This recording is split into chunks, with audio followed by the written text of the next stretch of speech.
Alright guys, how you doing? I hope you're doing very well.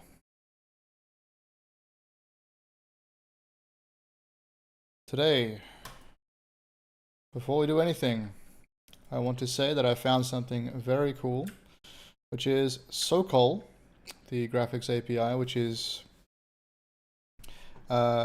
pretty cool, is adding compute shader support soon. Let me just turn this music down a bit. Alright, there we go. So it looks like Flu is through quite a lot of the requirements here. And so that will be coming hopefully soon, which is really cool. The only reason I didn't use Sokol recently, and I instead was using SDL3, was because there was no compute shader support. So this is something that is going to make the API, I think, much better for a lot more people. Anyway, regardless, let's move on to what we're going to do today. So yesterday, we got a... Which project is this? Wrong one. Yesterday, we got a red square rendering in the middle of the screen. As you can see, very red, very square. This red square is being drawn by our compute shader. This is the wrong code base.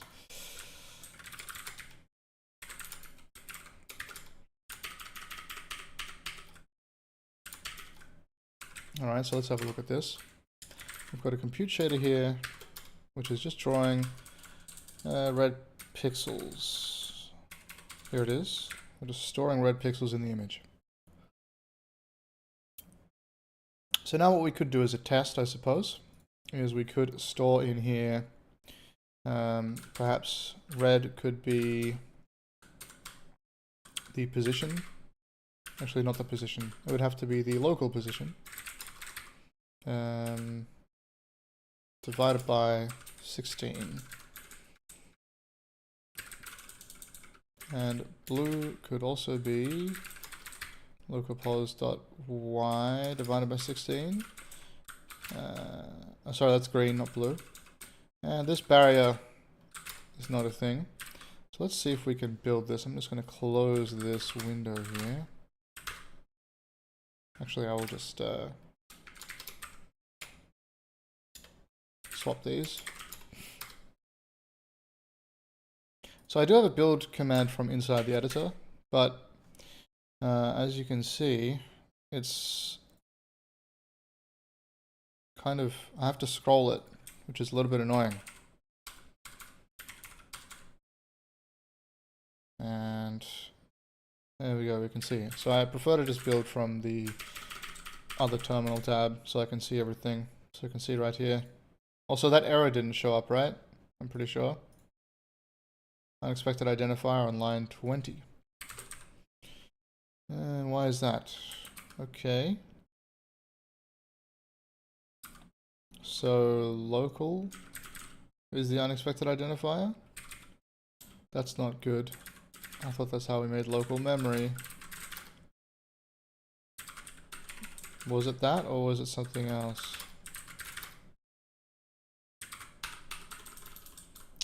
Damn it. Gonna have to look that up then. It's really hard to find this stuff. I might actually use Claude to find it. Let's see. So Claude, how to declare local memory variables in a Vulkan compute shader using GLSL. All right. Shared local memory, that's what I meant. Oh, it's shared. Okay. It's not local, it's shared. And that makes sense as to why it's a keyword. So that should be shared. Cool. Alright, there we go. We've got our little... I'm sure you've seen this color combination before. Kind of like UVs.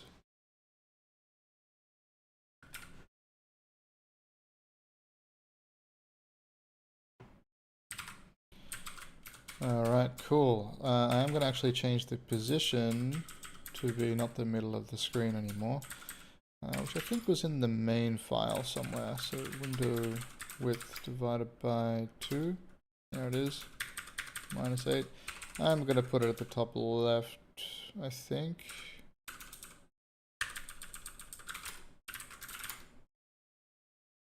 It shouldn't really matter, but wait, what? Oh, that's actually offset to the bottom of the screen. Okay, I'm going to leave it in the middle. Let me think about it, because this is coming from the CPU. We've got the pixel offset. Yeah, okay, yeah, it should be fine. I'm just trying to think about whether there's going to be any problem if I continue with this in the middle, and then I actually want to move it back to the top left and fill out all the rows in the columns. I think this should be okay. Now we are going to have a bit of an issue though, because if we look at our resolution, which is 1920 divided by 16, that's fine, right? So on the width we've got 120 little tiles of 16 by 16. However, the 1080 does not divide into 16. It's actually 67.5. So we're going to have a strip of 8 along the bottom, and we've got to account for that somehow. But I'm going to worry about that a little bit later. First thing I want to do is figure out if we can do perhaps just a little square of SDF Raymarching in the top there. So let's have a look. We'll split this, and I'll keep the main one on the right hand side. I know it's kind of normal to use the left hand side as your main programming window, but in my case I'm more on the right hand side of the monitor, so I prefer that.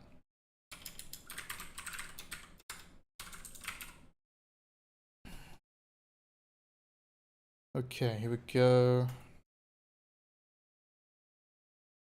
I really should announce when I'm streaming on Twitter, but I haven't been tweeting, so I don't want my feed to just be full of stream announcements. That's really lame. One thing at a time, I guess. Alright, let's go down to the main function. So we've got the ray origin. Let's just see what that looks like. So we're going to do a color equals Raymarch, I guess. That'll be a vec3. And down here we can just put color. Okay, so we'll make a function here, vec3 Raymarch. Now, let's have a look. We'll copy this, we calculate the device coordinates, or rather the frag coordinate into the device coordinates, but that's going to be wrong now, because we're not using frag coordinate, we're using, oh no we are, wait no we're not, we're using this position, not frag coordinate. So I suppose, why is this an IVEC2? That doesn't make sense. Because it needs to be for this image store. I'm just going to convert it. Actually, you know what? It doesn't really matter. That's fine. IVEC2 pixel position, which I think I'll rename this.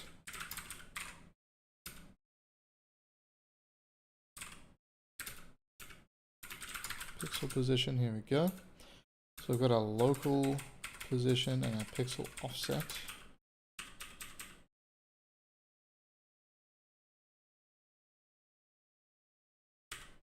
Combined together to give us the pixel position. So we can say here, pixel pos, and this is going to be divided by the resolution. I think that's still fine.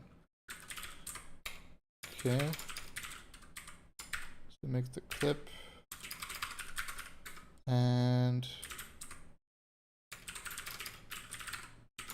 inverse projection view matrix times the clip space, and then ray direction finally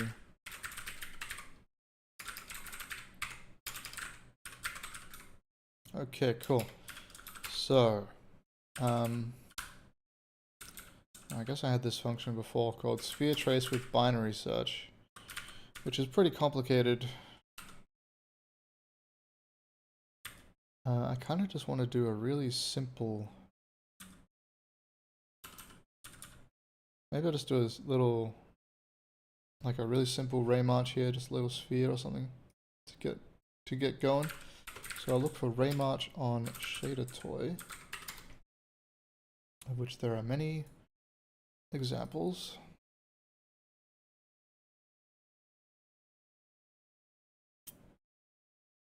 Like this one.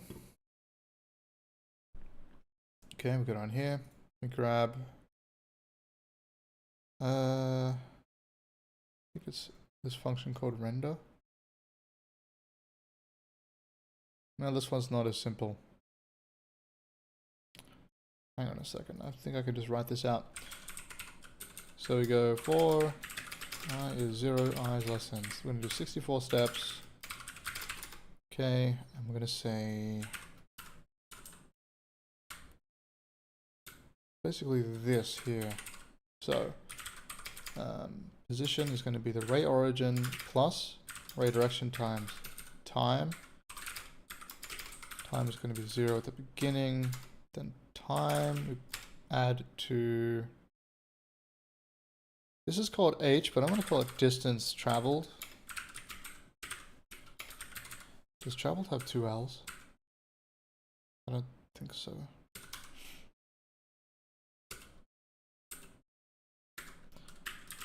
Okay, so we get our, we don't need this actually, we're just going to say SD sphere, I guess. Actually, I already got Inigo's website up. It's still open from yesterday. By the way, pretty interesting articles that I found here about removing trigonometry from shaders. This one's about using dot product and cross product instead of cosine and sine, which is very interesting. I didn't even know you could do that. And there's one of them that's also about branching. Is it this one? This one? Yeah, this one. So this looks like branching, but apparently it's not branching if you look at the assembler output. Even though it's got ternary operations in there, that doesn't mean that doing this, which is like changing the ternaries into pure math, is faster, which is something I was considering doing every now and then whenever I would see a branch. But I didn't think to actually check the compiler and see, is it actually doing a jump? Because if not, then, well, it's not really an optimization. Anyway, 3D SDFs. So I just want a little sphere. I already know this actually. I don't need to copy this. So it's the position and the size or radius, and then the length minus that. So, but it's a float. SD sphere, vec3 position and radius. Turn length of P minus R. Okay, so what if I say, I usually have a map function, right? So I say disk traveled equals map P. Then if disk traveled is less than epsilon, which we're going to set to like 0.01, break. If time is greater than max distance. So this is actually not really time, it's more like accumulated distance traveled.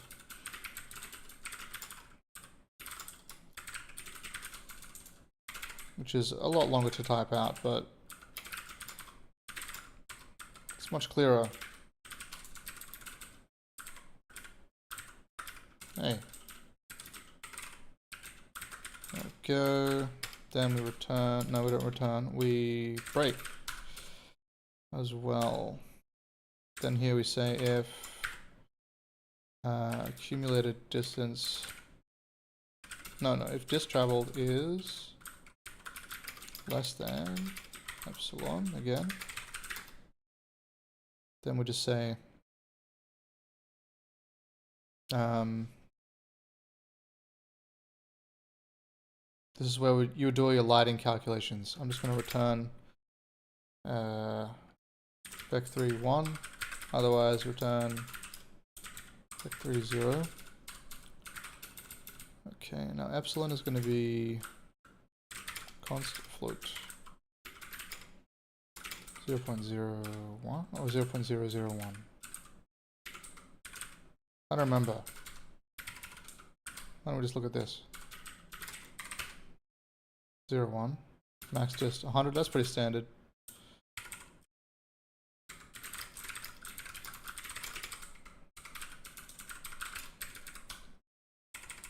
I don't really see any point in turning this into a variable, max steps, because we only use it in one spot. Likewise, I guess max distance doesn't really need to have a variable. Epsilon we use a few times. Twice, and probably more as the code gets a bit longer. You could also make an argument for locality of configuration, like if you do make them into constants, then they're all up here and you can change them easily instead of going down into the code. That is a valid argument, I would say. Anyway, we want to map. So let's have a look at map. I'm pretty sure all we want to do is nothing like this. Just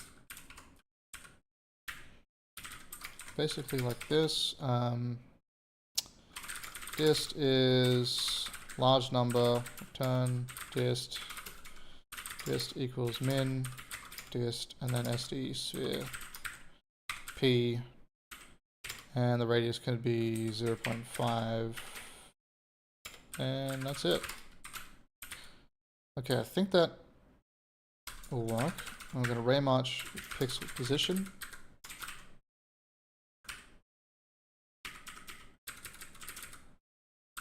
Alright, let's see what doesn't work. Alright. Undeclared identifier, U camera position. Swizzle selection is out of range. Cannot convert from a vector 3. From a float to a vector 3. U resolution is undeclared. Okay.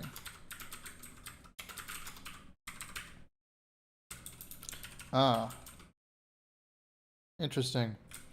So that was all in a binding, but actually we can fit that in here, I think. So I've got an image size 2D. We could also say and resolution. Okay, and then this one could be, can we fit? We can fit it all, but it's going to be split up, which is weird, but that's all right. Camera forward. Can we fit it all? 8, 9. No, we can't. Damn it. Actually, we can if we put one of them in here. Okay. And camera position X. Camera position YZ and forward X.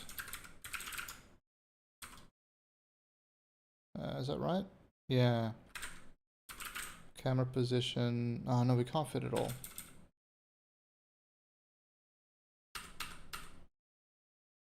How many do we need? How many do we have? Okay, so we've got 1, 2, 3, 4, 5, 6, 7, 8, 9, 10, 11, and we need 12. No, we don't need 12. We need 9. Oh, we need the resolution as well, which is 2. We need 11. Oh, yeah, I think we're good. Okay.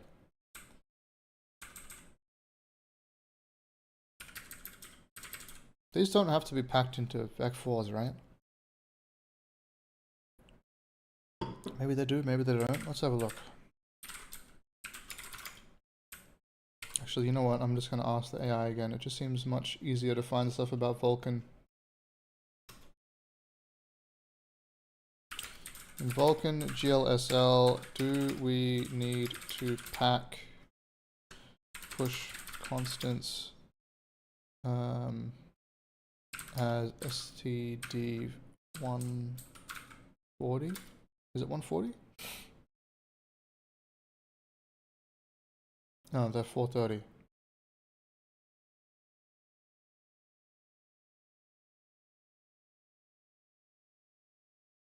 Vec 4 needs to be aligned to 16 byte boundary. Okay, what if I...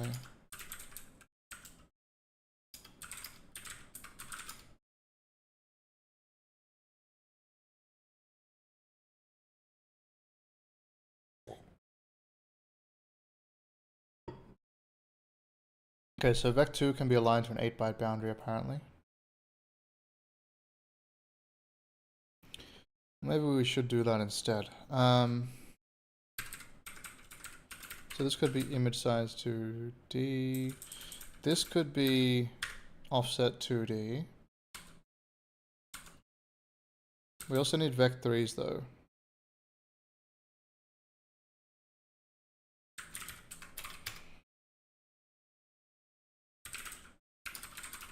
Camera position. Camera forward. Camera up.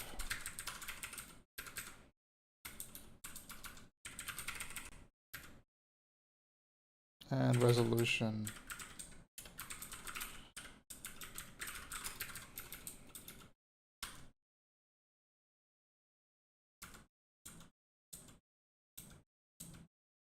Yeah, so that's one too many, basically. Actually, this could be Vec 2, right? Offset 2D. So this could go down here. Okay. We have enough space, but will this tightly pack? I don't think so because of the Vec 3s. We don't really have to worry about it right now because I'm pretty sure my computer can handle more than 128 bytes in the push constant, but other computers may not be able to, so I need to change that. Note, make sure, actually I would have fixed me.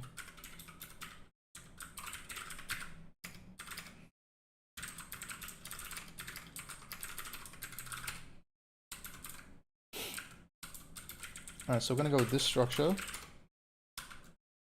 So the SDF compute push constants is here, and it's going to be like this. So I'm just going to make a type for it.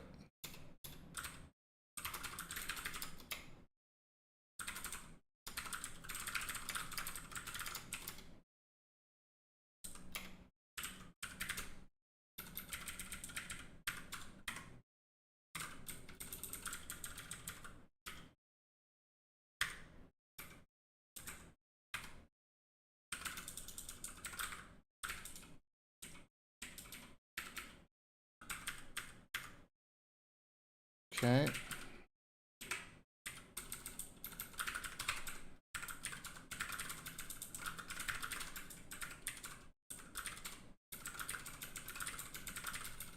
Now, this has to be using the same rules as the this push constant here in terms of layout. So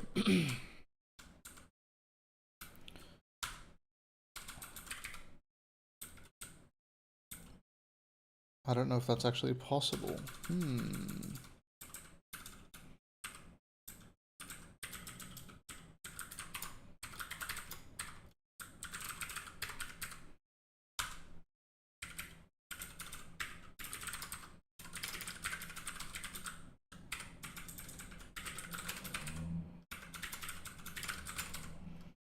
Alright, we've got a lot of stuff to put in here, so let's see.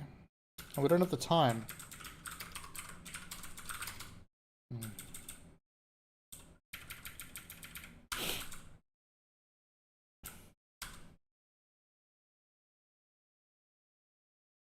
Okay, camera position equals camera position, easy.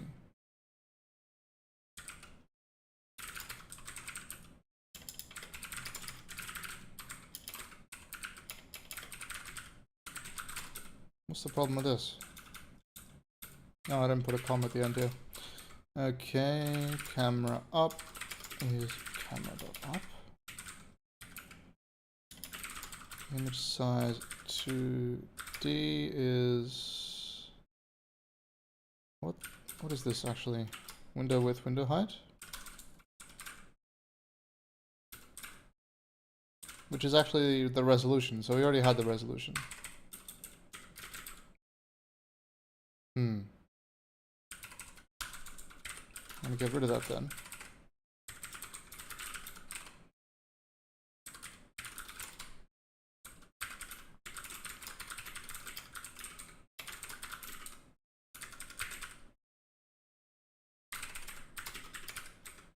And then we've got offset to D and also, whoops, offset to D is equal to, I think we used these values here, right?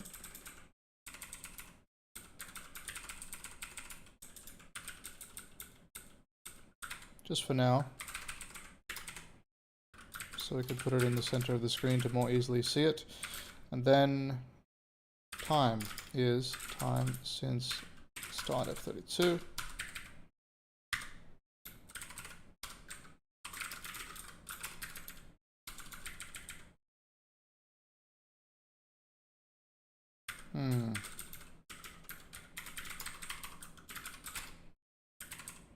Okay, there's going to be quite a few errors now.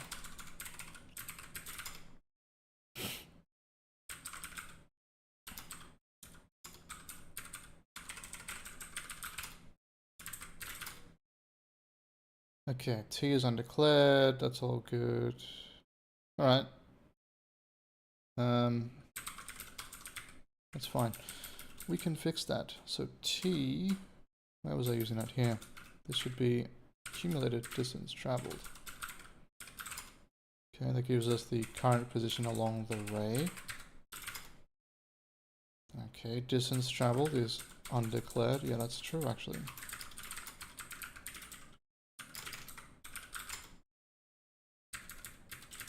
This should be plus equals, I believe. No. No. Hang on. Let's go back down here and have a look.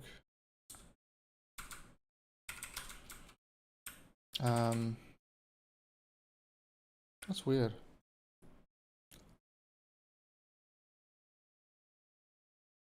I guess my code was just kind of put together from different examples, so that's why I declare H here as 1, but then don't use it at all until I reassign it here. Doesn't really need to exist, I guess, outside of the scope.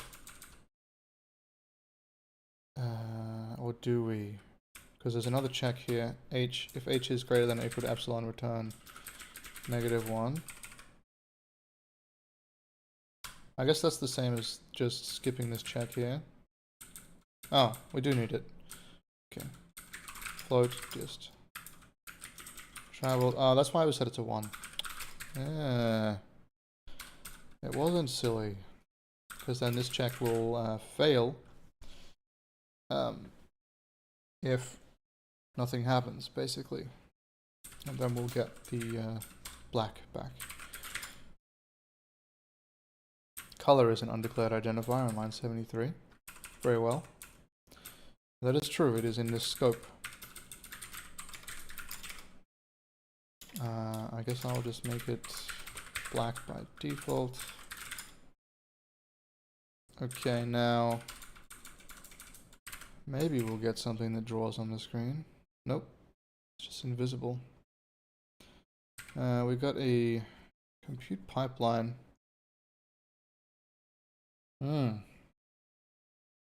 Okay, so basically we got a push constant buffer block with a range of 0 to 132, which is outside the pipeline layout range of 0 to 128. That's because when I declared it, it was declared as a size of 2 16 by 16 matrices. And now we're sending on all those vec3s, which I think get expanded into vec4s, right? Vec2s get packed together.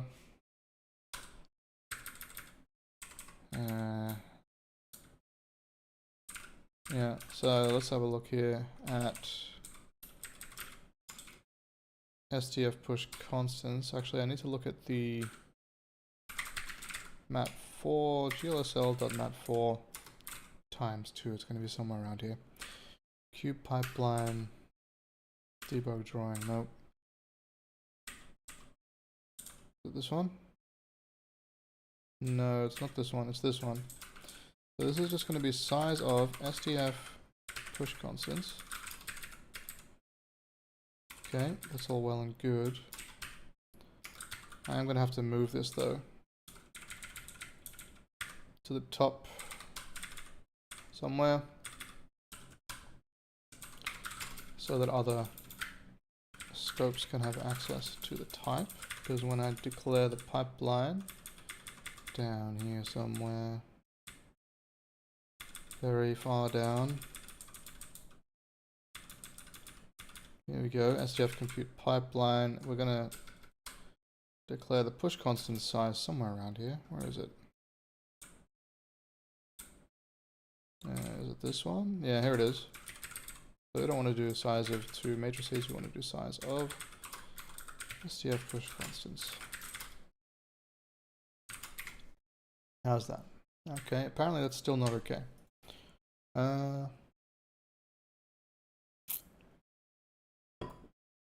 Okay. So it's got a buffer block with range 0 to 132, which is outside the layout range of 0 to 128. Okay, I thought I just changed that, but I guess not.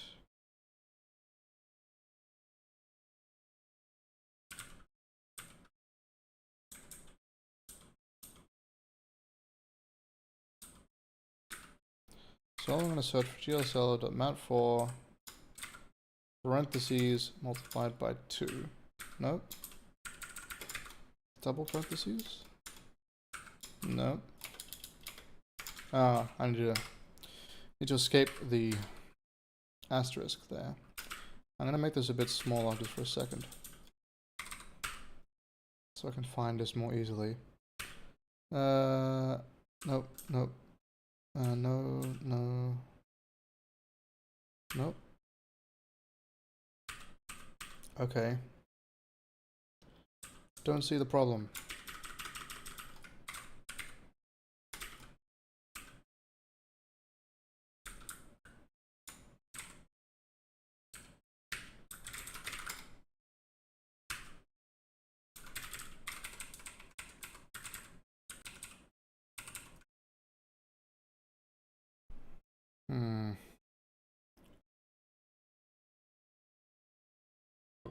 Could be an alignment issue, I guess. Let's try align 8.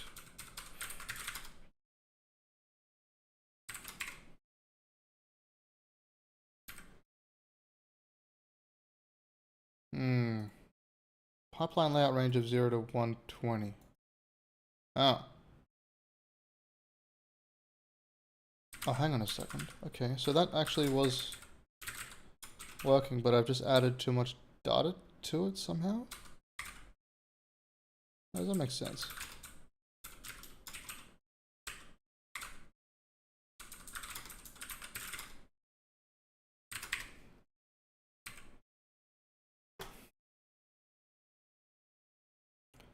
Okay, so the size now is 132. Or is it 128? I'm just going to have a look at that. Let's see.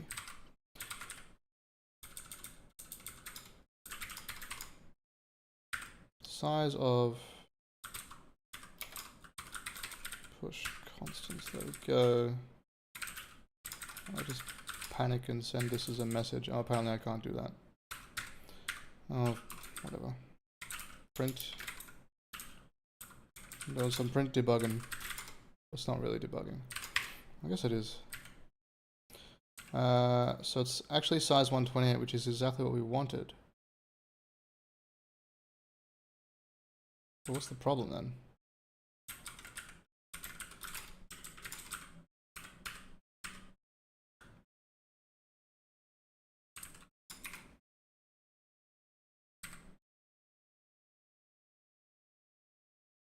Wait, what? Didn't I just comment that out? I just built twice. So, huh. Right.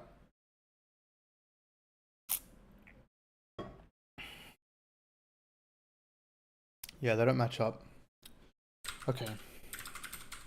Here's what we're going to do instead.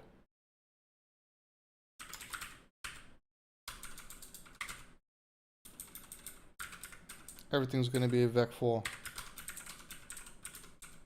And I'll fix it later.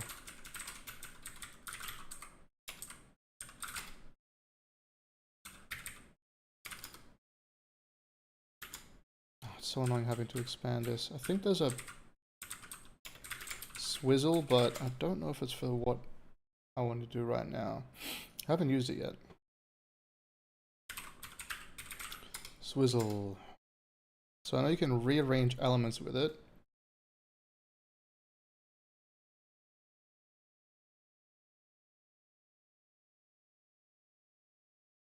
Yeah, I guess this would work. So if I do swizzle, camera position 0, 1, 2, 0, 1, 2, 0. Oh, nice. Not bad. I can do that. Swizzle, camera forward 0, 1, 2, 0.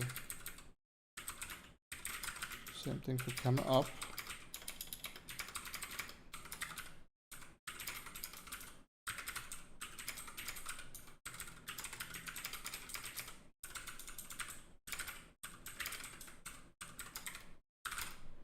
There we go.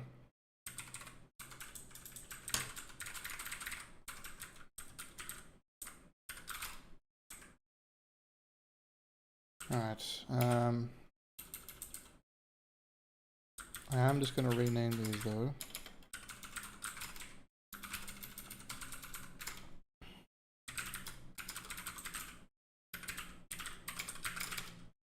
So I'll just actually I'll just copy them. Copy all of this. Change the vec4s to, you know, they're kind of a mix between them. Get rid of the, actually, copy this. Paste equals dot xyz. Don't need that comma. This is going to be a 2 and a 2, and this is going to be a float, but not too bad. Alright, I think that should work.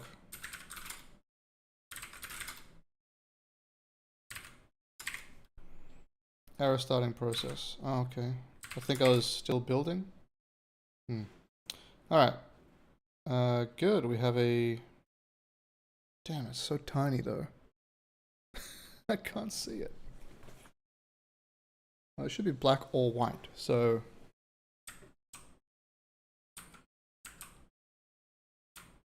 Zero is over here. Okay, so I'm looking... Oh, I saw a little pixel. Alright, so when I look around the center,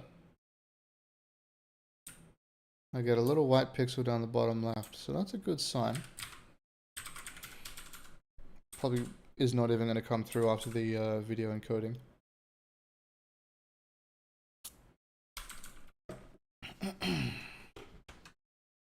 Maybe I should... I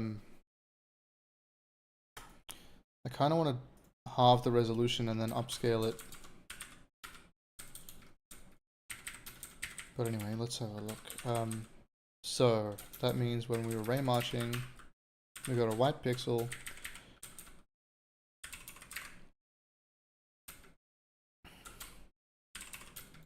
Cool.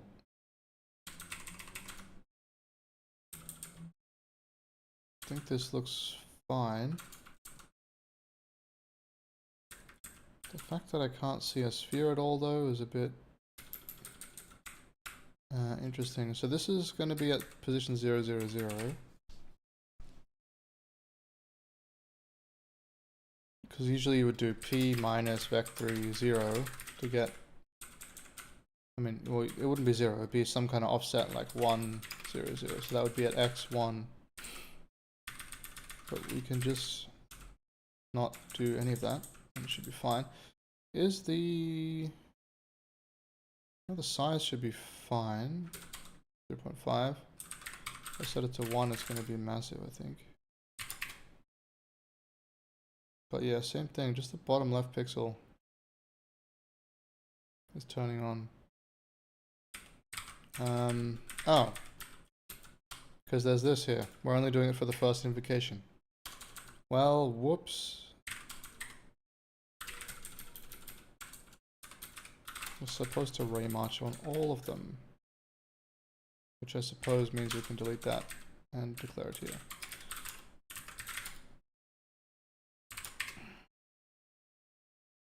Oh, look at that. Yeah. I can see the edge of a sphere if I am really careful about moving around. It's a bit... yeah, there it is. It's a bit strange. Is it upside down? Inside out? That's very weird. So what I kind of want to do now, if it's possible, is another couple of tiles. So let's see. I'm just going to close one of these windows.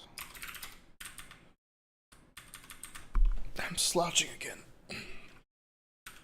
No good. No good. Alright, so here we are. We're uploading our push constants. We're dispatching a command. What if we do 2 in X? What happens? Well, we're going to be using the same pixel offset. So actually, I think the way this works currently is not a good idea. So we're using this pixel offset that we pass in. But actually, we just want this to come from the particular work group. So there's a work group ID as well. So if we pass in 2 of these, so pixel offset. Yeah, I'm just going to override this in here and say pixel offset is gl underscore work group.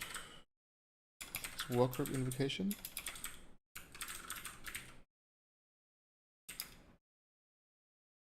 Well, that could just be 0 for now. Actually, I'll just copy this.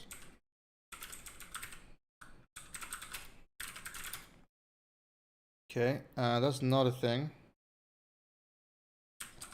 What is it called? Vulkan GLCL work group coordinates.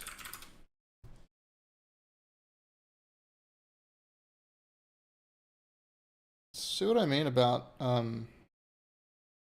it's easier to just use Claude, the AI, instead of Google. I don't know, it just doesn't seem like the search engine is doing that well at the moment. Just for Vulkan stuff.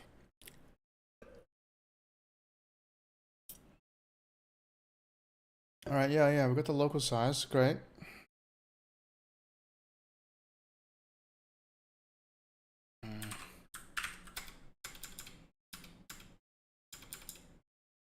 Subgroup ID is the ID of the subgroup within the local work group. No, that's not what I'm thinking of. Pretty sure that's not what I'm thinking of. Global invocation ID. I think this is it.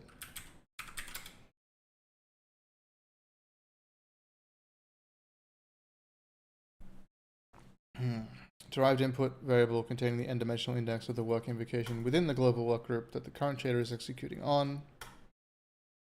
Yeah.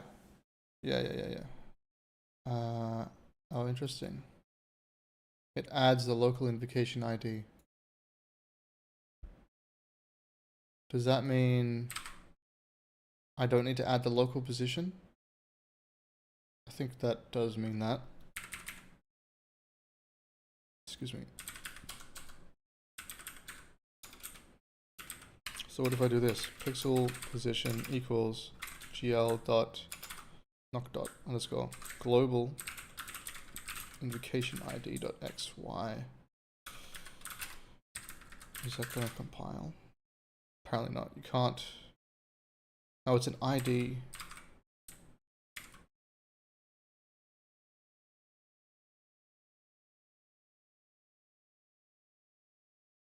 And it returns, yeah, UVec3. Oh, okay, I need to, okay. Doesn't let me turn it into an int like that easily. Oh. Can I cast it? Global invocation ID is undeclared because I need to do a capital D. Okay, apparently that worked. Let's see. Okay, well, I could see something down the bottom left. Okay, so my idea was that we were going to be going from the top left, but now that I think about it, well, I guess I just wasn't really sure. So, we're at the bottom left. Not sure if I like that. And we're like halfway off the screen because, well, there's only 8 pixels at the bottom row. So if I change this to be too tall, we should get a 20 pixel by, what? That's not what I expected. Okay, I must be incorrect about something here. That looks like an even square. Let's see. Oh god. My mouse is too sensitive. Haven't been playing Counter-Strike for years. My sensitivity is high now. What is that? I can't even see the size. Great, thanks.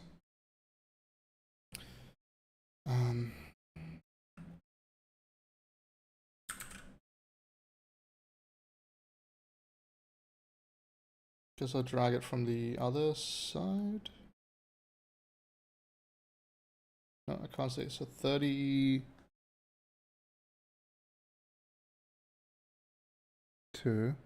Yeah.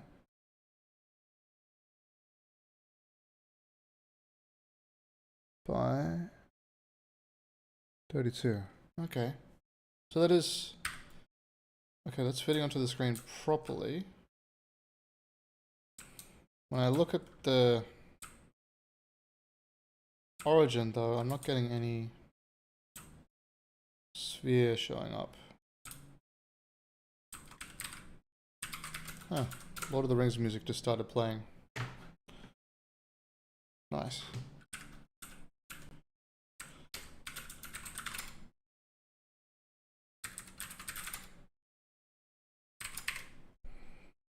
Okay. Well.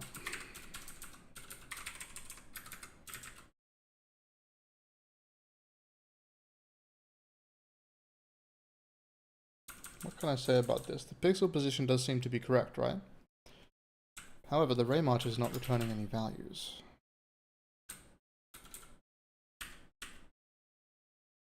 If I just make this much bigger, so what was our calculation before? How many invocations did we need? So 1920 divided by 16 is 120. Okay, and then it was 67.5. So let's just say 120 by 67, which is quite a lot of compute dispatches. How's that going? Oh, there we go. All right, we're upside down.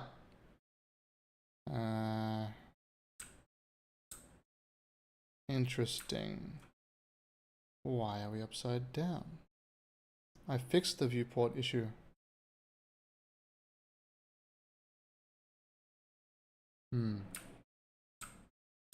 Wow.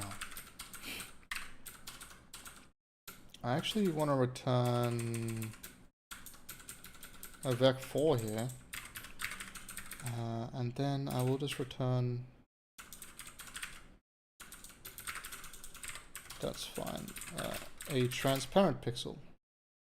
And too many arguments. Oh yeah.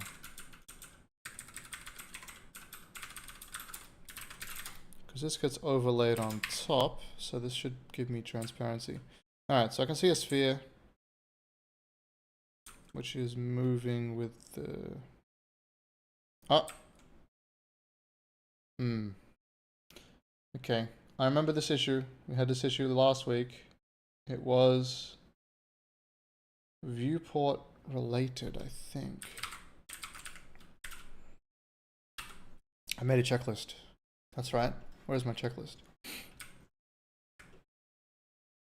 Okay, here it is. Weird movement checklist. Check the matrices on the CPU and the GPU. Check the coordinate space transforms. Check the viewport. Check culling and check the camera. Okay, so it's probably not the camera. Not culling. I think it's going to be one of these three. So matrices, CPU and GPU. I guess it would be the reversed, the inverse PV. Did I actually set that correctly? I think I did. Yeah, inverse projection times view, yeah. That's what it was for this SDF, and that was fine. Okay, so that shouldn't be the problem. Now, the camera stuff we're sending through.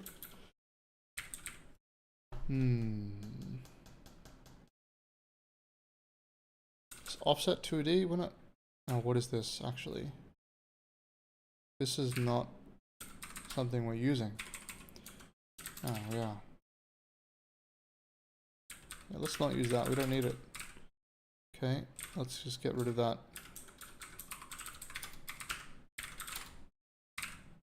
Okay.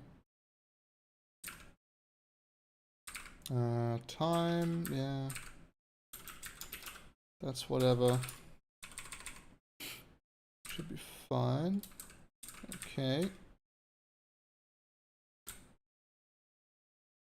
Now, I'm not going to flip anything in here, but maybe in the vertex shader I flip something.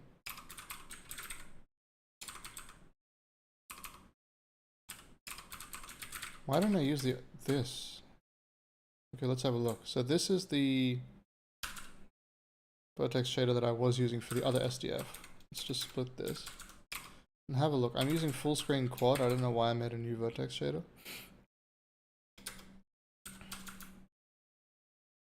Okay, they're exactly the same, except one of them has push constants that are unused, which is the old one.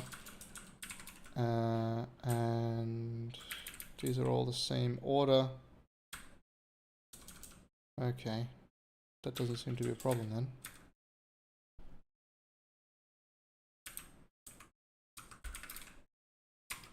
Ah, it could be because I'm using a compute shader to draw onto a frame buffer now, which is a bit different to drawing directly into the viewport. Well, not into the viewport, into the swap chain. So we have a look at that. Swap chain images. I actually used this Vulkan, what's it called? Projection matrix, but it's not here. Is it view matrix?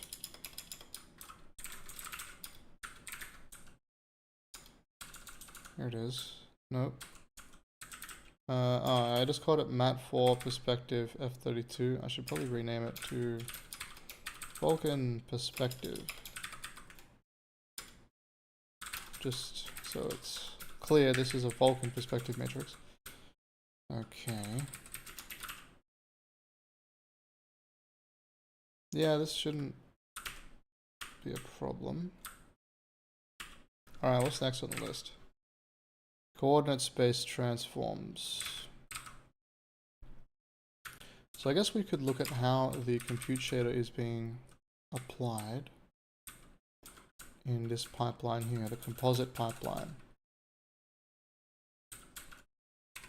So if you have a look at the composite graphics pipeline, okay, we've got viewport and scissors, we've got front face, column mode fill, triangle list. Yeah, that's correct.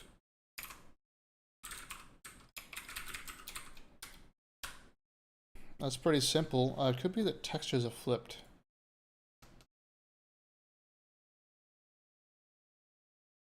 Yeah, maybe that's the problem. Let's have a look in RenderDoc.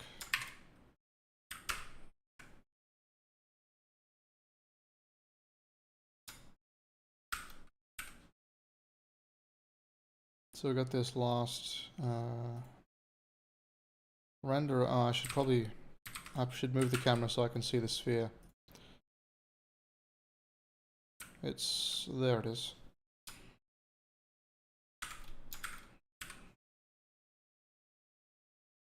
Alright, here we go. So this is the input. And it was at the top of the screen, but now it's at the bottom.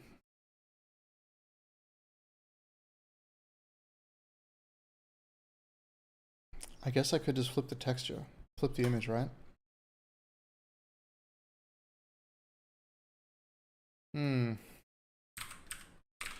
How do I want to do that though? Do I want to do it in the viewport of this particular composite pipeline? Maybe.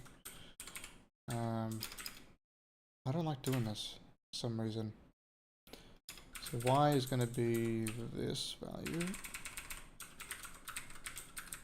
Height is going to be negative.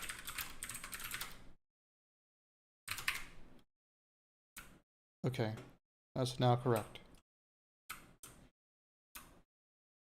Suppose it's not a big deal.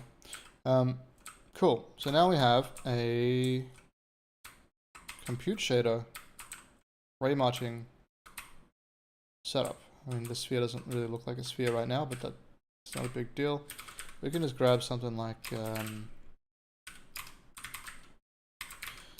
some lighting, or what do we got?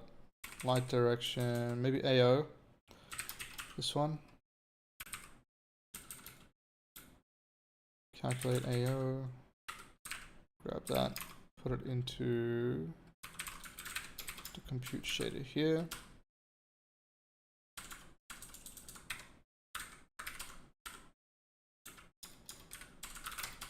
Oh, you know what? The Star Citizen soundtrack came on, and that reminded me that I should listen to the EVE Online soundtrack.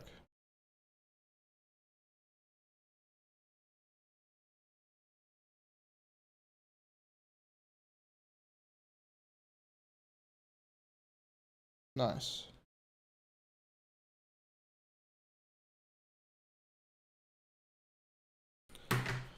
Good stuff. I haven't looked at Star Citizen for a long time. I bought an expensive spaceship like 5 years ago. Well, not super expensive, but kind of expensive. Like 500 bucks or something. And I just never played the game. I think I played it once. And it was super jank and boring, so I just never played it again. Sad. What the? Okay. I meant to do this. So calculate. Oh, we need the normals then. To calculate AO, which we need map local. Ugh. So complicated. I kind of just want to do a really simple setup here. I'm going to look at ray tracing, not ray tracing, Raymarching shader toy. There we go. Alright, we're about halfway through the stream. I think we're making good progress here. Raymarching with unique colors. Sure, let's have a look at that. Oh, it's like unique colors of things. Actually, you know what I want to look up? Lambert lighting. Does someone have an example? I mean, there's probably a bajillion shaders that use it. Maybe we can just use that. Lambert is... okay. N1 is the dot product of the normal and the... whatever this value is. Return the max between 0 and the dot product of that. Okay.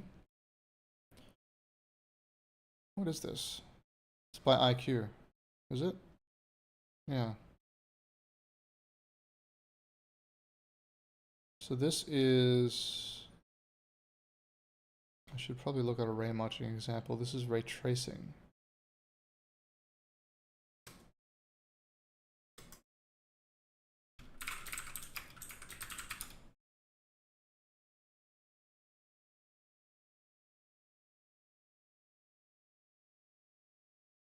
Oh, that was cool.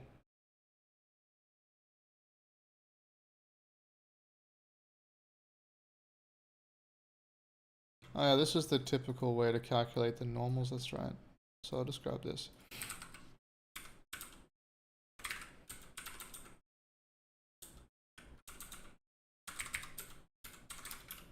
I don't know how to do all this stuff off the top of my head yet, so I will be copying things from other people. Yeah. We don't need true. What does that true refer to? Calculate texture. Yeah, we don't want to do that.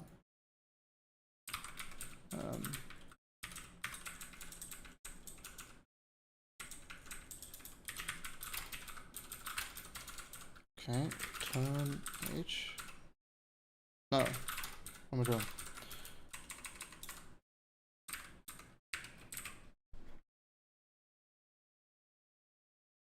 Okay, I'm just gonna do... oh, we got the normals now, right? Calculate normals. I can't stand it. I have to change the... I have to change it to snake case.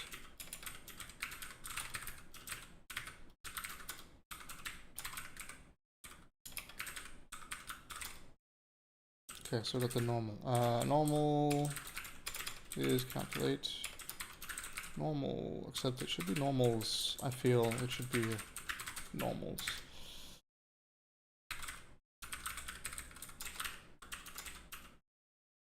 Now, calculate. There we go. Normals, yes. Map local is not a thing. There's no C value here.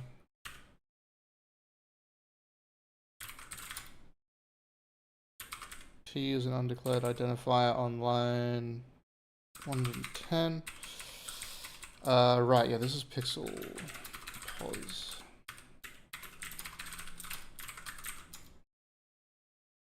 Calculate normals, no matching overloaded function found. Ah. Yeah, this is not pixel pos. I gotta do this,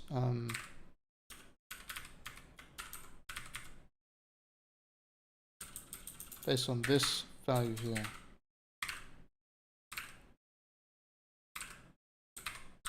So P is...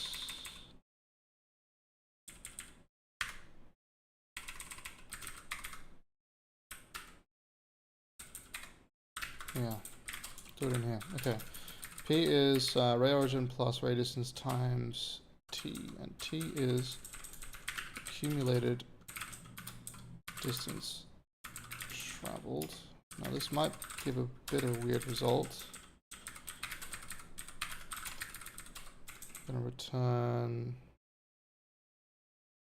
and I guess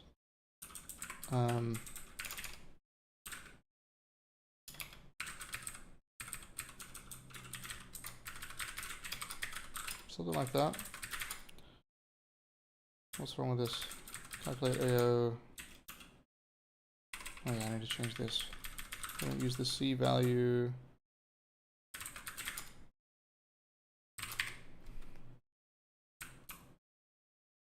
What?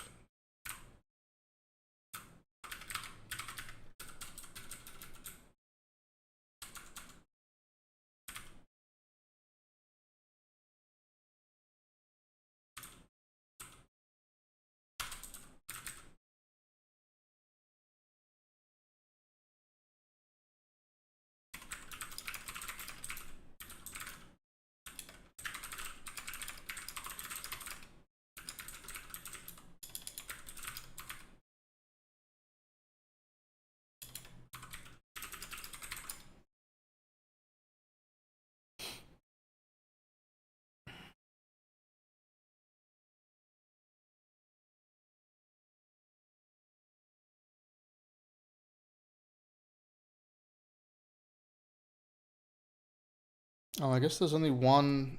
Now that I think about it, there's only one thing in the scene, so there's no AO. I think that's probably the problem. Let's see.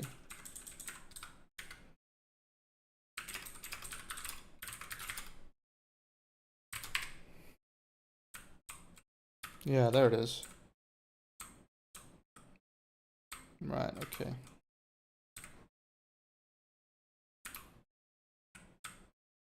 Yeah. Maybe not the best shape to be drawing. A little bit sus.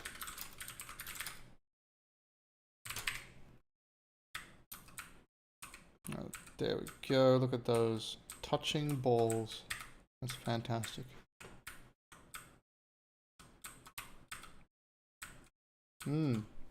Okay. Now I suppose should Raymarch the rest of the scene,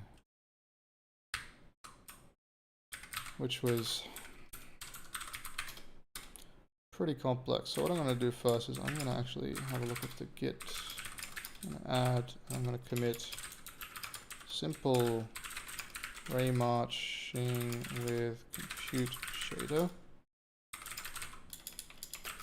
Okay, and now I'm going to get to the point that we were at before with a previous shader. So the fragment shader here. I'm just going to grab most of this stuff, see if we can put it in. So we need map local, because that means we only have to sample 27 voxels instead of 4096, I believe it is, which is much better.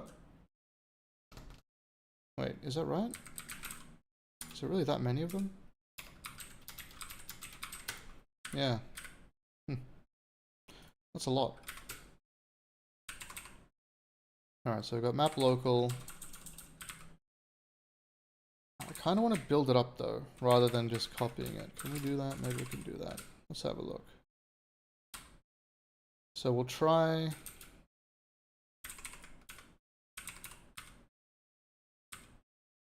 Although also I'm running out of time. 50 minutes remaining. Alright, first we'll do lighting. How about that? Oh wait, no, I don't want this light actually. I don't want the flashlight. Let's just do...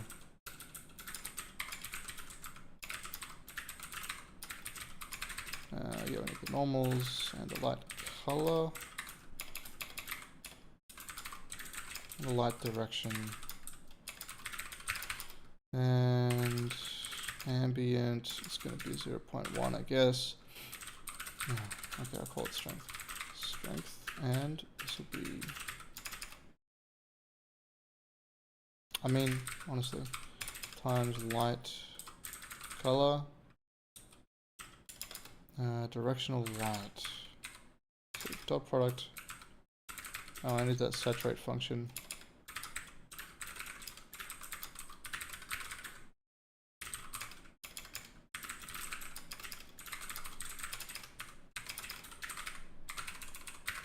So maybe this could be like 0.7 or something, a bit brighter.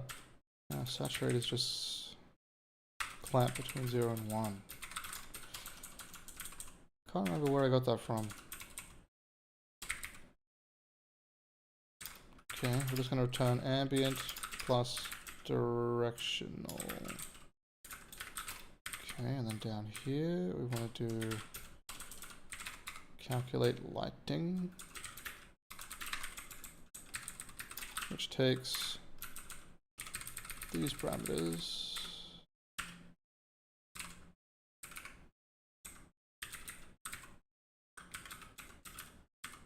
P normal Z, light color and light direction, which I guess I will specify here.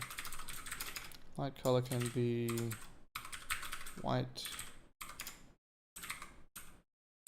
Light direction can be, we'll just say from the top slightly to the side or something. I'm going to normalize this. Okay. This should be calculate lighting. Lighting rather. Lighting, and this is a vec. No. What does this return? Vector, yeah.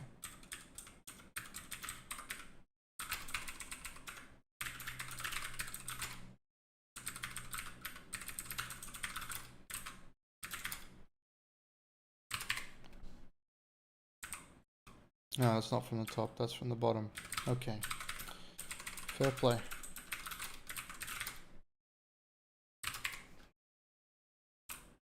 Alright.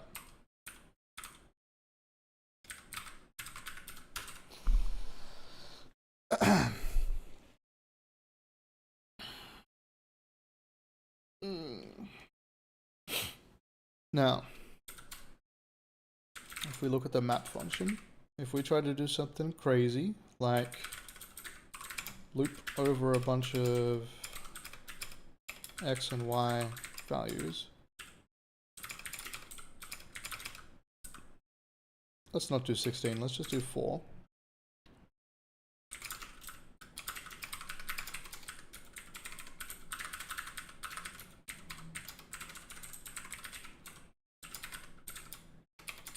Okay, here we go, and we say basically this is going to be a sphere, sure, whatever, minus x, y, and z here. Now, there's going to be a lot of spheres, and it's probably going to lag.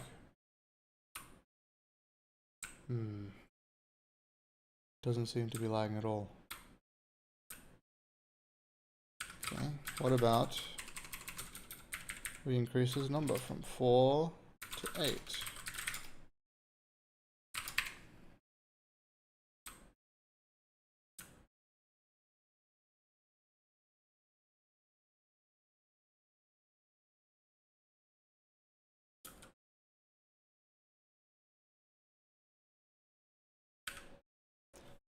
Alright, now from my point of view that didn't lag, but I can see from OBS that was very laggy. That's good. I mean, it's not good, but...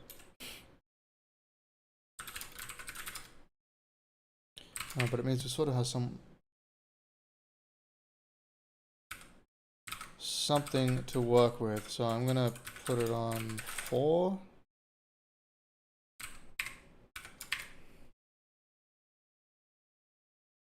Okay, that seems to be okay.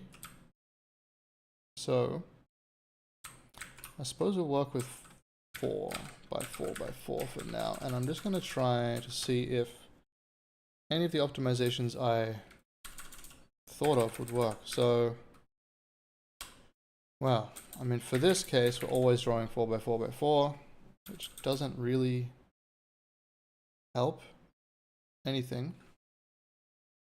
So what we want to say here is if voxel exists, and I guess we put in the P, no, how was I doing it before?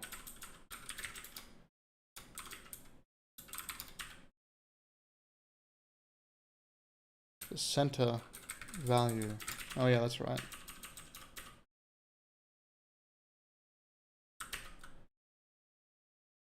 So it's basically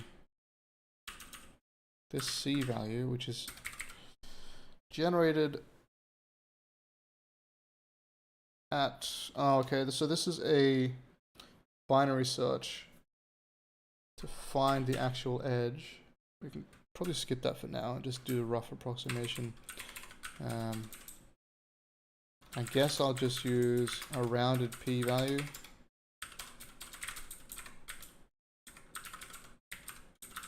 Okay, I'll still limit it to this area. We've got to make a function called Voxel exists. So that will be bool Voxel exists vec3p, I suppose.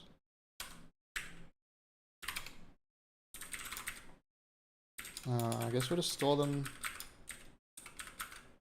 in this value, in this order. I don't know if that's the best idea. But if the voxel exists x, y, and z, then we return true, otherwise return false.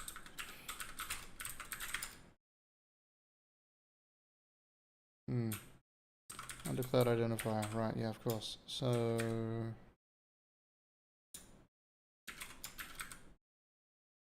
oops. This should be p dot scalar integer. Yeah, that's fair.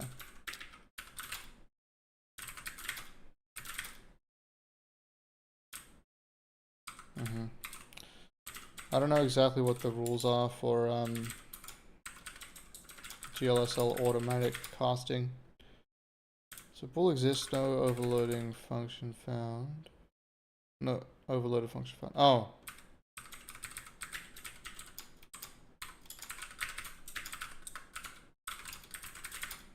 There we go. Wow. That's an interesting display. Yes. Very odd.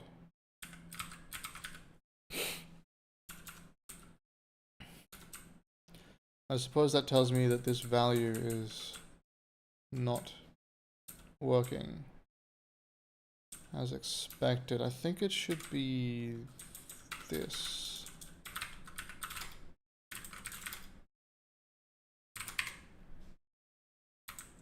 Right, yeah, that looks better. I mean, it's still totally crazy, but they're in the right spots at least.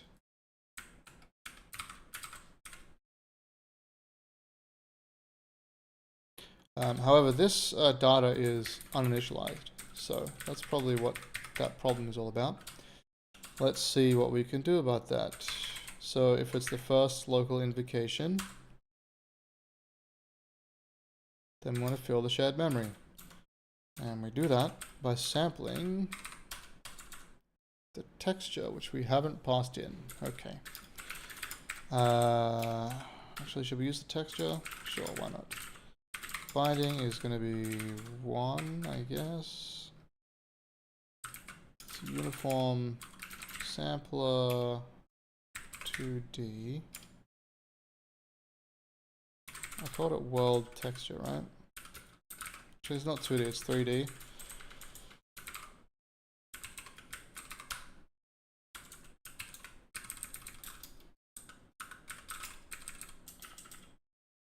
Oh, nice. We can probably just copy the bindings in the main function then, in the main file.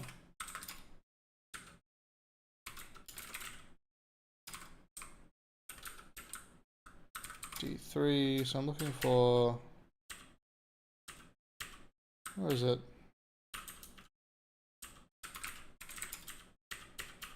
Sampler, cube voxel data, is that the one?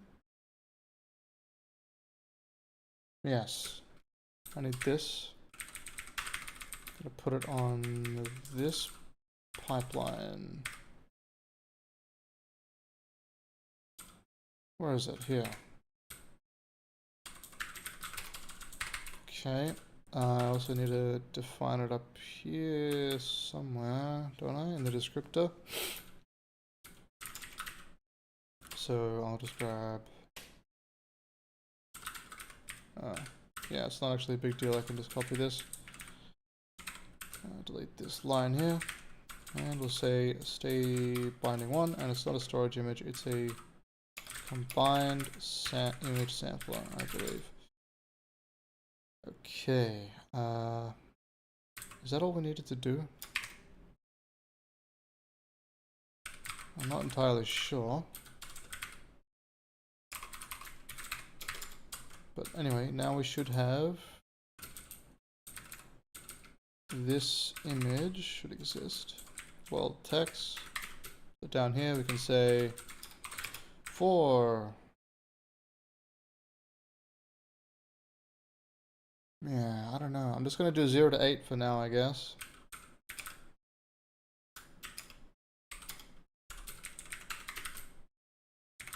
So it says 8 by 8 by 8. Obviously that's not going to cover the entire range.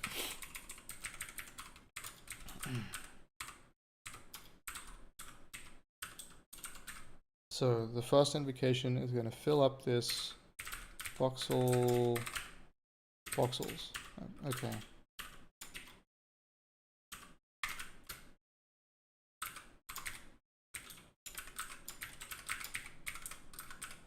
That equals texture world text vec 3, is it I vec 3? X, Y, Z dot R greater than 0. I think that should work. And we also need a barrier, but what's the barrier function? I'm just going to look in this. Probably the same, right? Here it is. Well, this is for OpenGL4, but I'm guessing they didn't change it. Okay, barrier provides partially defined order of execution between shader invocations. For any given static instance, in a compute shader, all invocations within a single workgroup must enter it before any are allowed to continue beyond it. This ensures that values written by one invocation prior to a given static instance of barrier can be safely read. So do I put the barrier here? Or do I put it here? Let's have a look at someone's code.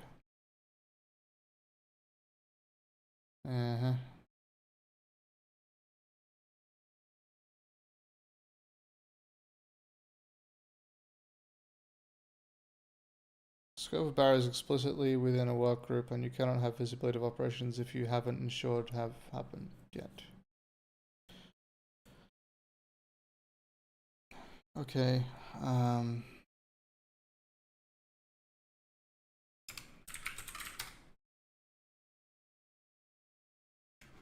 I'm just going to ask Claude again. Show me a GLSL barrier example.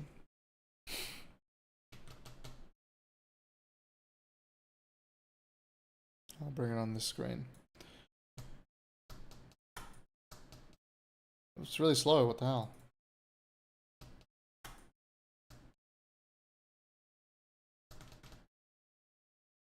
Okay, well, my patience is almost over. Oh good, there we go.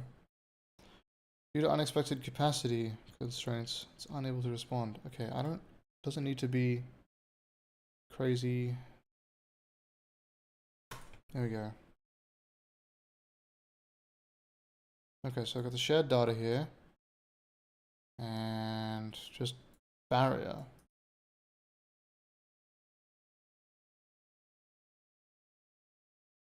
Synchronize all local workgroup threads. This ensures all threads have written to shared data before proceeding. What if I want only one thread to populate the shared data? Actually, you could have all of the threads do a different position, like kind of like this, right?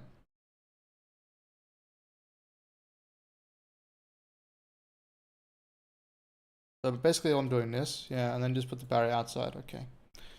Thank you. That's it. Let's have a look. Does it compile? Yes. Does it run?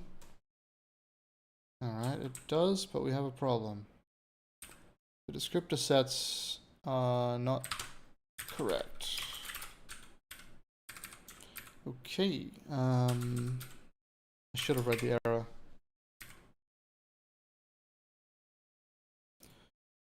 Binding 1 world text is being used in dispatch, but has never been updated by update descriptor sets. Okay. All right.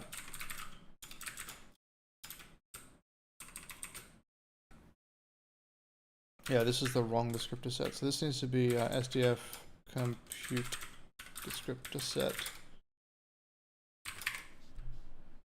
Oh, it's still a problem.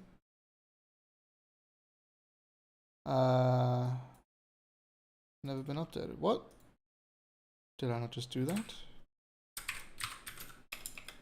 I did build.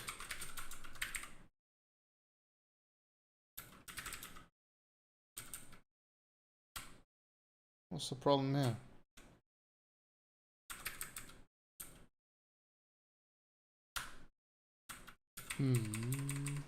Oh, there's one. There needs to be two. This should be actually U32 len right descriptor sets. I don't want to have to modify that every time. Okay, there we go. Alright. Wow. Well, that's an interesting result, to be sure.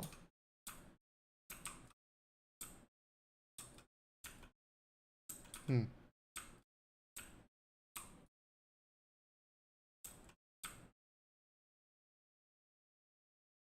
know what else is interesting? I can see this stuff even at the top of the screen. Oh, it's cut off at the bottom because I flipped it. Okay, there we go.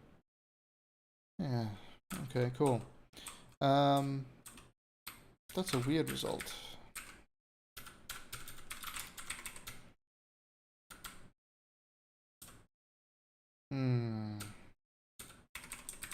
I want to look at this data. Can I do that with render doc?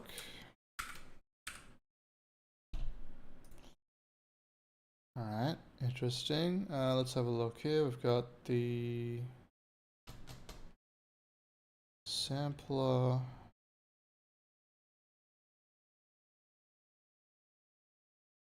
Push constants, world texture. I can't see the shared data.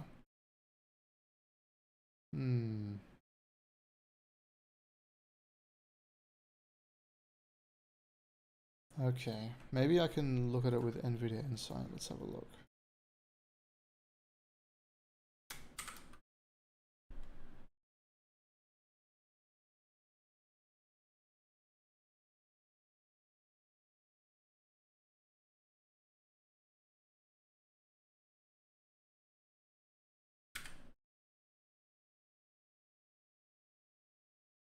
All right. So,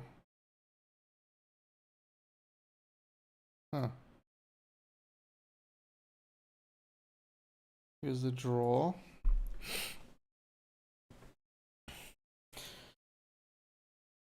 Yeah, so the texture fetch is taking up a lot of time,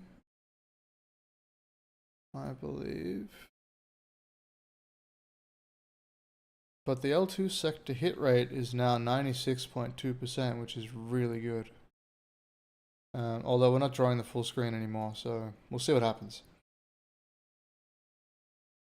It's just this tiny little bit here. Interesting. Oh, this is the wrong draw command. That's why. I want the dispatch, not the draw command. Ah, 77% L2. Damn. Okay. What am I looking for? Yeah, I want to see the data in the buffers. I don't know if I can even do that in this program. There's 120 groups on X and 67 on the Y. That's correct.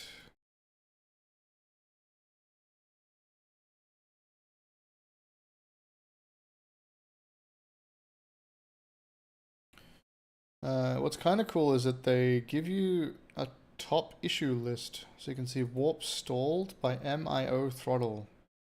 MIO throttle is a superset of the local/global memory throttle. Run the shader profiler and locate which HLSL instructions are getting most of the MIO throttle stalls. So if I look at the shader source here, I should be able to see in the compute shader, this is getting all of the MIO throttles. Voxel exists once again.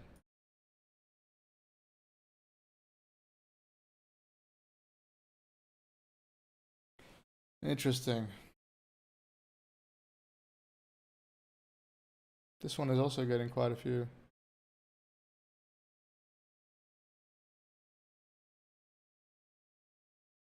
Okay.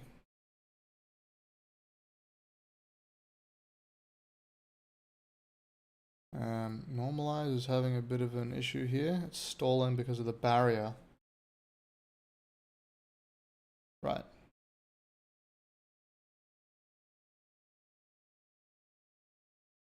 Well, yeah, there's really no reason to use one thread to populate this when we could use all the threads to populate. Well, not all of them actually, because it's 16 by 16 work group, so we can use 256 of the threads to populate the 4,096 voxels in here. So let's say, I think this is probably going to be stupid, but I will try it anyway. We want to actually store all of the voxel status in here, which we don't need to do, I don't think, because if you think about it like this, I'm going to do it now, but I'm just going to put the screen, so I'm just going to pretend this is our screen, right? And then this is the area that we're drawing. I'm going to make that blue. So we're drawing this, I'm going to make it a bit bigger, but let's say we're drawing this area with our compute shader. It's actually much smaller. But then behind, we've got our geometry, right? So let's say we're drawing a bunch of spheres or whatever. Doesn't really matter. But you'd think if these are the ones that can be hit, these three at the top, these are the only ones we need to store. And these ones, for this particular dispatch, we do not need to store at all. And we can just forget about all of the other stuff in the scene. To an extent, you know, for the voxel exist things, we probably don't need to worry about that, but I don't know about for lighting and things. I'll have to think about it.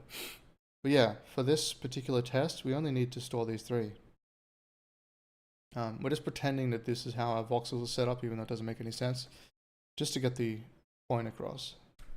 So right now, the way that I'm about to set it up, we're going to store everything, even though only a subsection of the screen, even though only a subsection of those voxels could be seen by any particular invocation. So I'm going to do a 16 by 16 by 16, except it's actually going to be not a 16 by 16 by 16. It's going to be this. X and Y is going to be local invocation ID, I think. Yeah. Alright.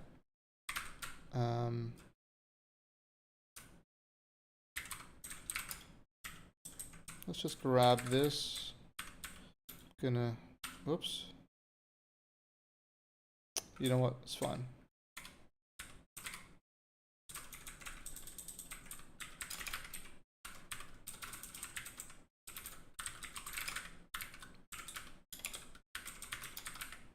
Actually, we don't want floats, we want ints. And they're already uints, I guess. We'll just use uint. So that's fine. We'll just use x, y, and these will get converted automatically to IVEC 3. That should be fine. And then the z, just to make it symmetrical. Sure, why not? So that way, each invocation only has to do 16 15. I believe that will work. Yeah. And then the barrier here. So that should be much better in terms of speed. Of course, it's still really glitchy. Insanely glitchy. I don't know what's going on exactly.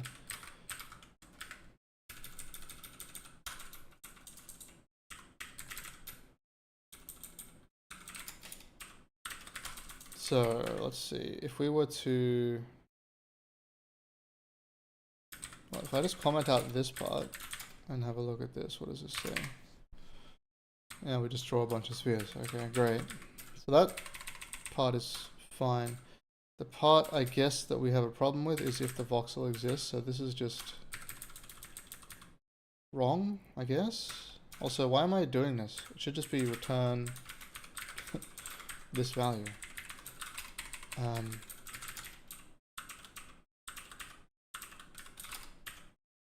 Yeah.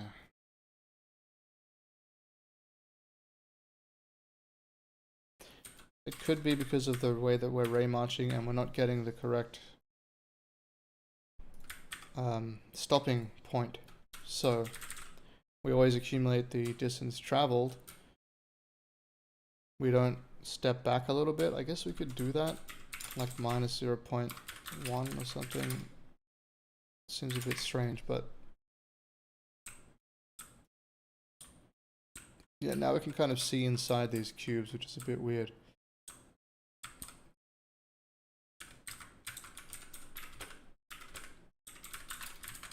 Oh, they're not cubes, they're spheres.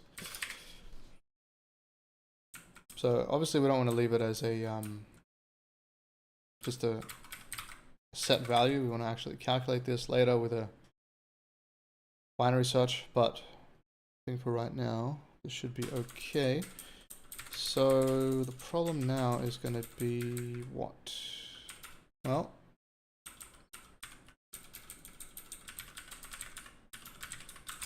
whether or not the voxels exist, I suppose. I don't get this.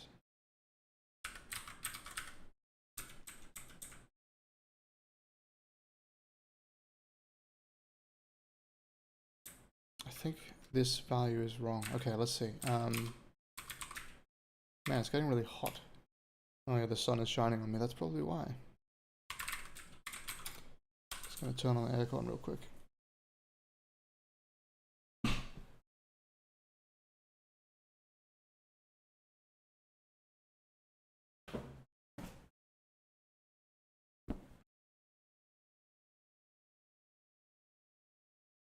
Alright, so the previous version has this center value, which I think I should probably calculate. So I'm just going to put it in here. And we're going to have a look at map local and where it's invoked. Yeah, so we kind of got this, well, binary search going on here.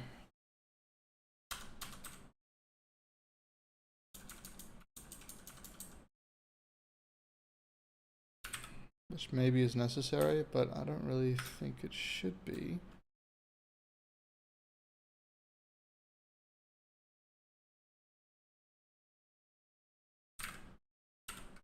I'm a bit confused. Is it that the voxel doesn't exist? So if C is the rounded value of P, well then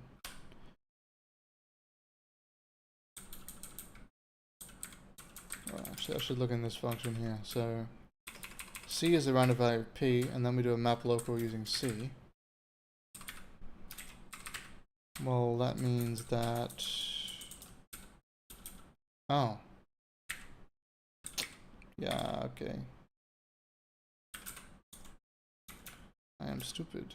So it should be this.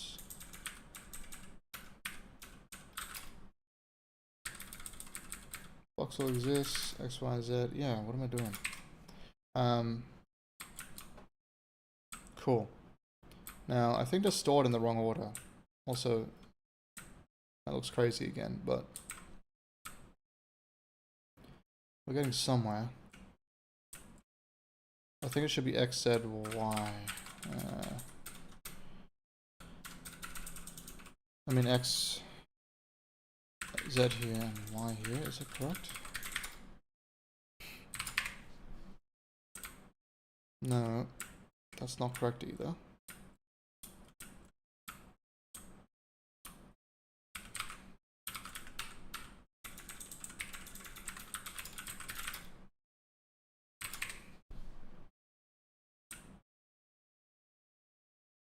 I don't think that's correct either.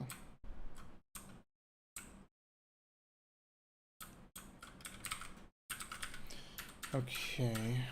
The reason that I'm thinking about this is because the texture sampling, it samples from back to front. So if we look at the texture, where is it? Here. And it's upside down. So I'm going to zoom in. So you can see this one corner is missing. That missing corner, if I open it again, is this bottom position here. So that's actually this slice upside down. Right? So when we sample the position 0, 0, 0, it's going to be this bottom one here. It's going to be missing. But then in the texture, we're going down, which is increasing, which I guess is fine because we're going up. But the Vulkan coordinate system goes down. Oh, God damn it. Just doing my head in. Oh. Yeah, so I should probably have done X and Z. And then gone along the... No, X and Y... Which way is it better to go? So we got one slice, which is an X and a Y, and then we go along the Z axis. That makes sense, doesn't it? I thought so.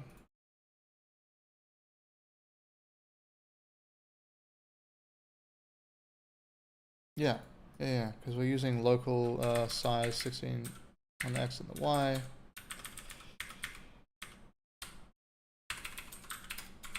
Yeah, I think that's fine.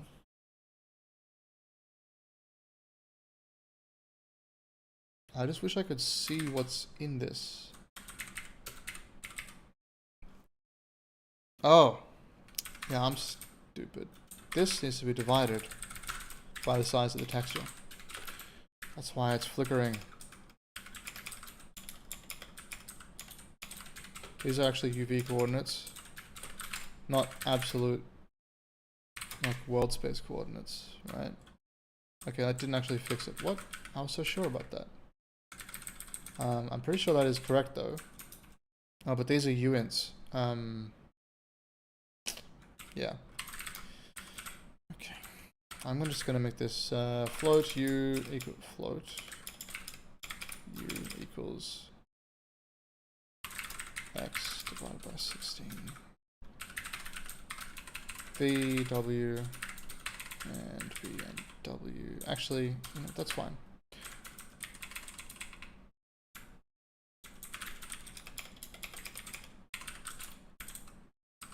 Why is this I vec 3 though? That doesn't make sense.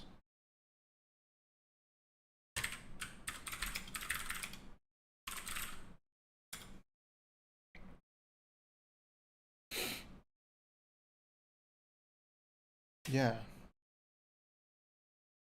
Yeah, it was just automatically being converted.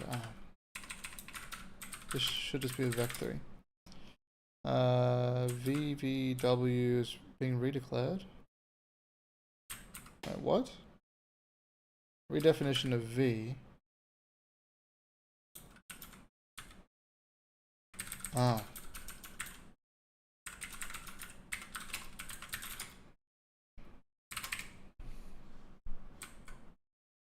What? I was so sure that was correct.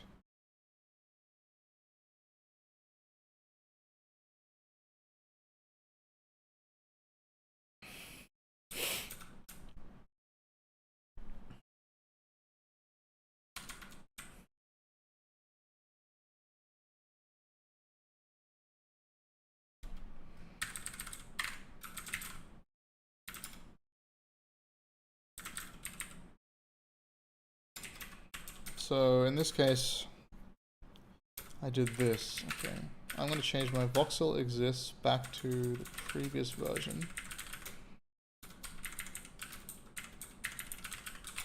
Okay, which as you can see is sampling the texture, adding 0.2 so we're not on the boundary, dividing it by 16. Yeah, well that works.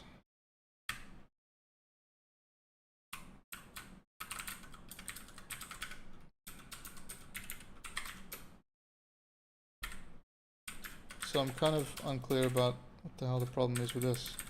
So vec3 in this case is going to be x, y, z plus that vec3 divided by 16, and then we're going to change this to pos. Get rid of that.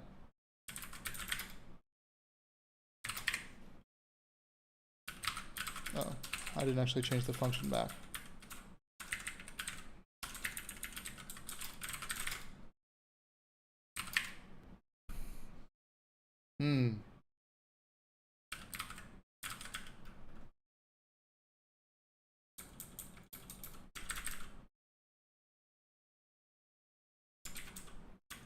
That's interesting.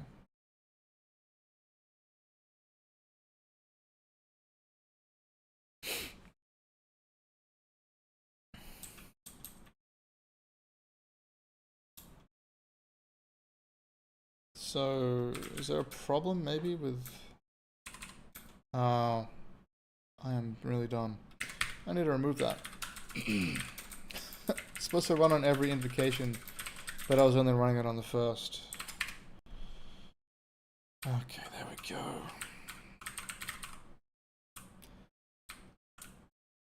Okay. That's good, right? That's great, that's fantastic. But is it any faster? Let's change this back to 6 and see if we lag.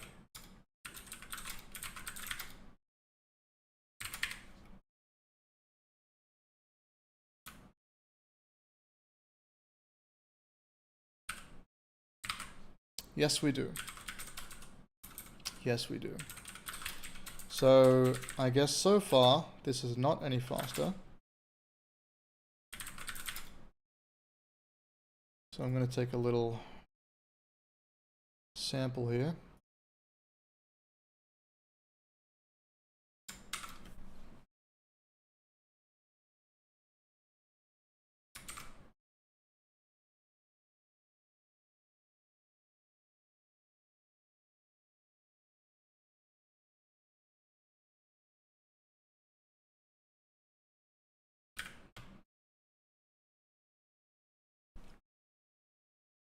Okay.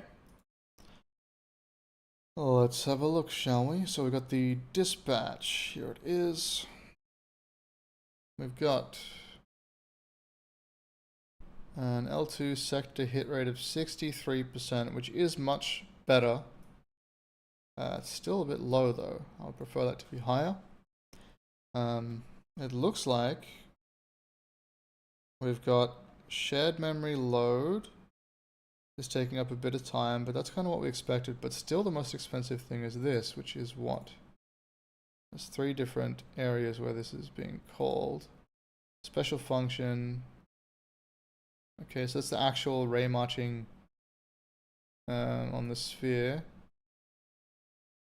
Normalization of the ray direction is... Okay. And... Oh no, it's this one. It's just this one. It's just Raymarching the sphere. And the problem is we've got... What does that say? Short scoreboard. The math circuit is full? Huh. Okay. I think that's what that means. I'm gonna look up short scoreboard. Let's just use Claude again. In NVIDIA Insight graphics, what does short scoreboard mean? I know long scoreboard means waiting for memory. Short scoreboard indicates how quickly the GPU can schedule and execute shader instructions across warps. The GPU can quickly schedule shader instructions. There are minimal stalls in the instruction dispatching. The shader code has good instruction level parallel in... Okay.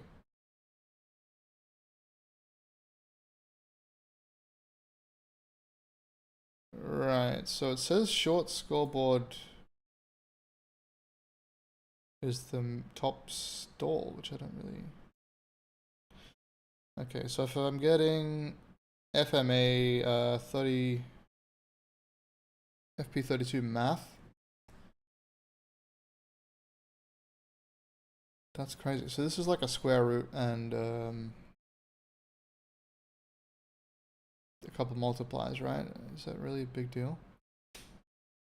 Oh, it says here.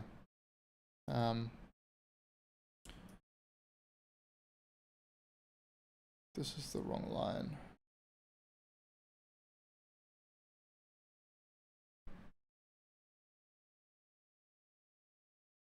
Okay, I'm not seeing anything crazy going on here. Is it just that Raymarching is too expensive? I don't know about that. I'm sure I'm just not doing it right.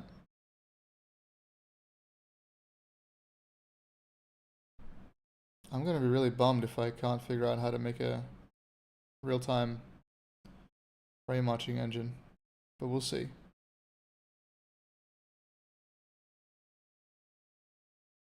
No instructions, 82%, okay.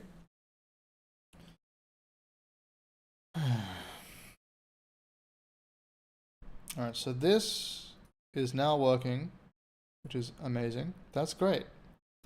We've got better L2 cache coherency at the moment, but as I was saying before, there's still a lot of work we can leave on the table, I believe, rather than storing every single voxel and also as booleans, which I don't think they're stored as 1 bit. I don't know for sure, but I assume not. We could just store the area that only could be seen by those rays per work group.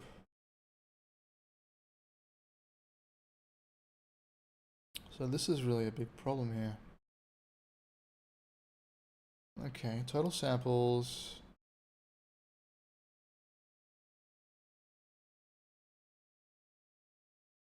I mean, is this actually the problem? It does say that it's stalling, which is not great. So I'm stalling on FMA FP32 math. Let's see if Claude can help us.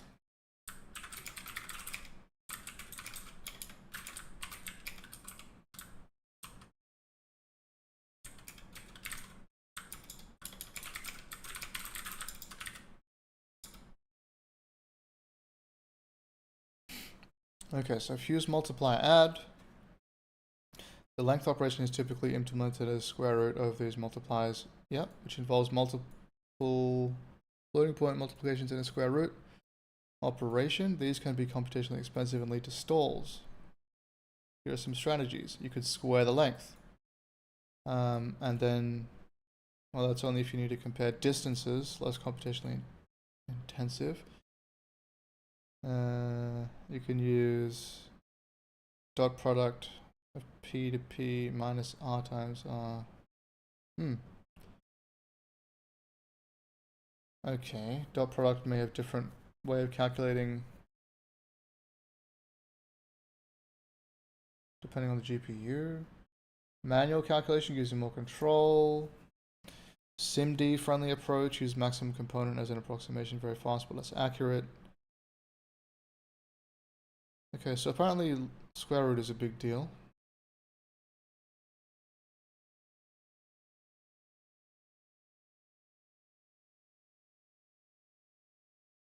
Okay, so one of the potential causes is suboptimal memory access patterns and instruction level parallelism limitations.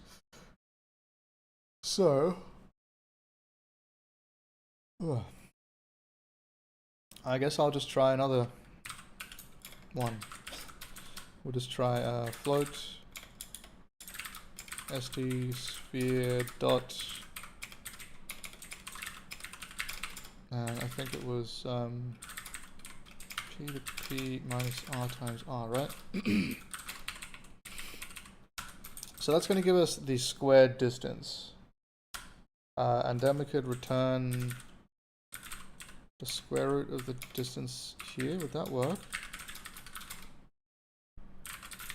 I don't know. Well, apparently I don't see anything now. What if I just use the unsquared?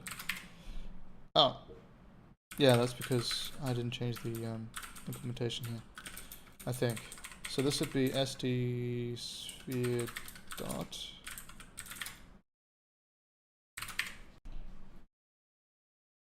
Okay, no.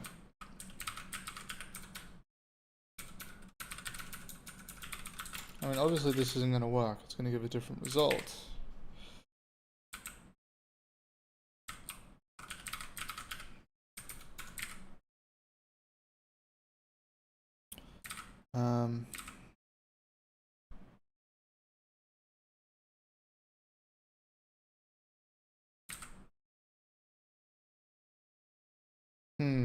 Because we've always got to calculate the, no, that shouldn't be a problem, right?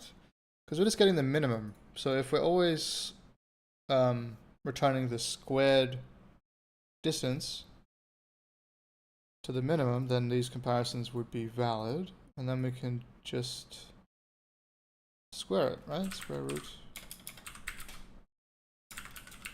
What's wrong with this? Why is this not giving me the right result? I wonder. Don't know why I ran it again. I knew it wasn't going to work. Square root.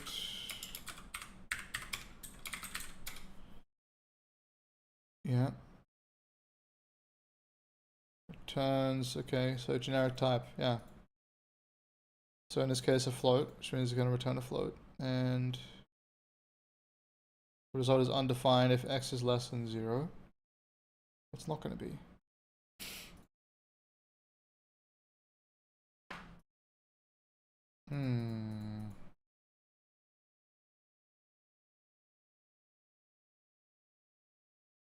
Okay. Well, that did not work as I hoped.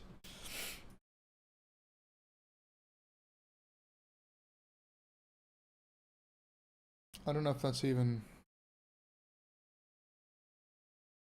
really a problem.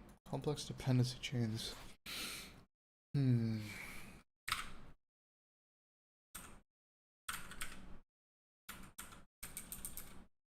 Like, okay, what if I do this manually? So if I do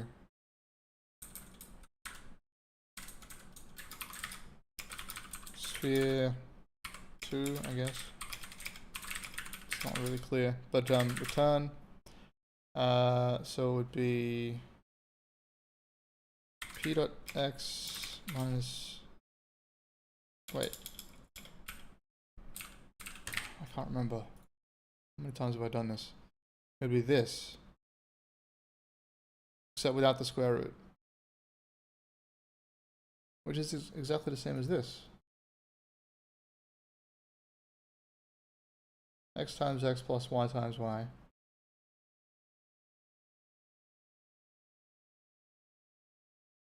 Plus z times z. Yeah. Minus. Oh, minus the radius. Oh, we've got to minus the radius squared, which is just going to be this. Okay. I'll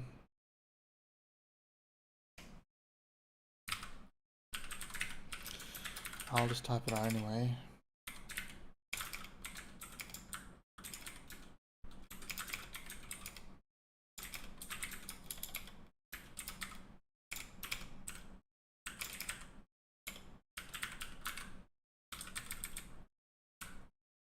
Okay, so sphere 2 give us a distance squared, and it's not going to be bigger than this number.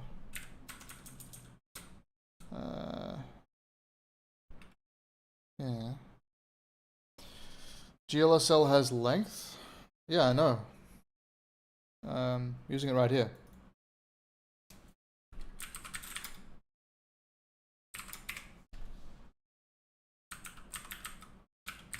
It's not really the point. I'm trying to compare these for performance. Because I'm getting a... here you can see that it's waiting for the FMA FP32 math.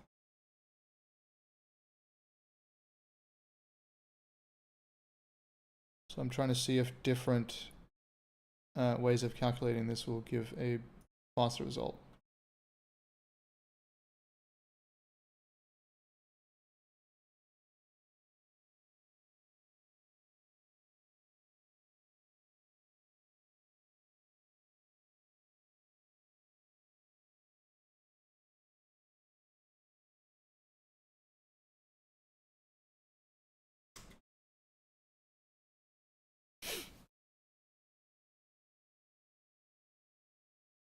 Replacing FMA instructions with other FMA instructions will probably not do a lot here. Yeah, that's what I thought, but I thought I would give it a go anyway.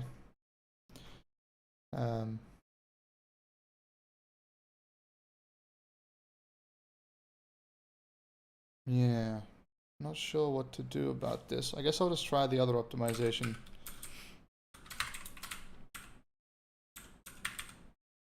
Actually, I'm out of time, so I'll try that next time.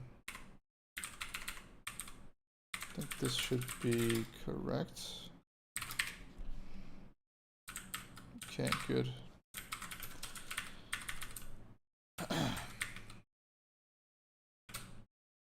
All right. Well, thank you guys for tuning in, and take care. Have a good day.